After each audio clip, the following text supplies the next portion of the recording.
Hey everyone, it's Ed here with your mandatory cinema daily review. Today we're talking about Years and Years, a show on HBO written by Russell T. Davies and directed by Simon Selin Jones and Lisa Mulcahy?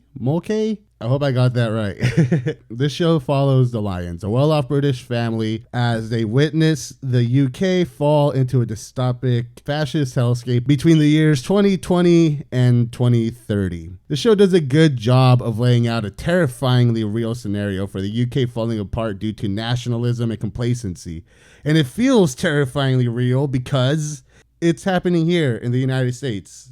Now, overall, it's a really damn good show. But it is a little lazy when so much of what is depicted in the show is just sort of a fictionalized version of what happened in real life here like 4 years ago. I sort of like this show, and I'm going to get to why I did in a minute. But one of the things that irked me about it is that despite the fact that it takes place over the next 10 years, it doesn't feel like time advances too much. The only obvious futuristic aspect of the show is the character of Bethany, who is transhuman. She wants to abandon her physical form and live in the cloud as Data. Early on, it seems like this is going to be one of the bigger parts of the show, but ultimately, it's not explored with too much depth. Where this show succeeds is in its writing. These actors have really great chemistry. They feel like a real family unit in the way that they hurt and help each other. The actors really bring the complex character dynamics to life. Every character in this show gets a chance to be a hero, an asshole, selfish, a peacekeeper. They get to do some really stupid things. They get to do some incredible things.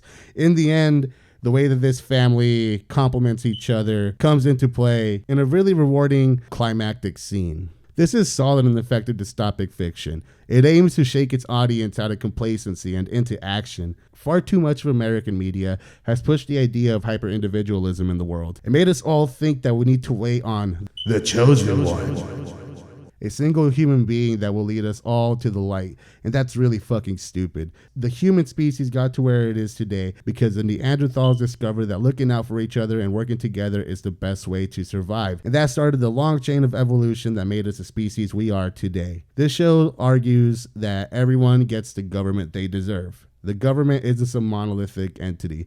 It's just a bunch of people in offices. We can take them down whenever we want, and we should before the rest of the world looks like Russia or China or the United States, the shithole countries. This isn't subtle, and it doesn't try to be, but when things are so bad that we have leaders like Trump or Boris Johnson or Rodrigo Duterte or Jair Bolsonaro, maybe society just needs a big fat club to the head to get some sense knocked back into it. The only time that this approach doesn't work is in its music. It is effective, yeah, but it's always at a 10 and it's super intense. You got a choir holding out notes while the strings strike super sharp. The giant sounding drums, don't get me wrong, it sounds cool and all that, but there isn't really a lot of dynamics going on here. Overall, I really enjoyed it, and if you are just as fed up with the rise of nationalism around the world, this show is for you.